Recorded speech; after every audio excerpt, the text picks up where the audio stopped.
About fundamentals, suddenly those fundamentals are being questioned in Turkey. Add to that the risk from the looming election.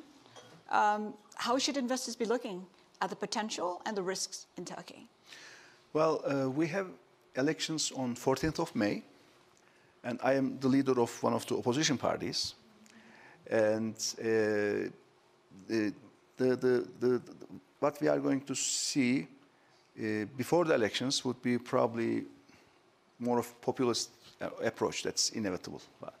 But then for after elections, if there's a change of a government, and it is very likely to be so, then probably there should be an expectation for better human resources and a more rational approach of what is being done on economic and financial management side. But just not for Turkey, but for many developing countries, what is, at the end of the day, what's important is a rule-based approach when it comes to policy set.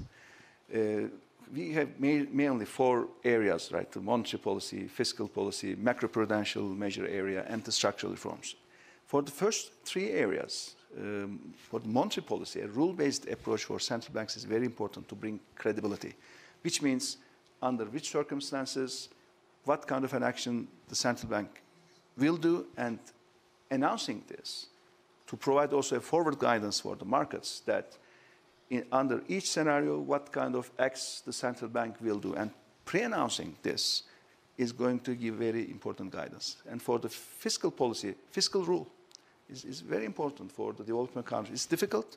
Even the Eurozone came up with a fiscal rule after 2008-2009 crisis. They had to come up with a fiscal rule. But having a fiscal rule is also very important for developing countries to bring predictability to the business world and markets.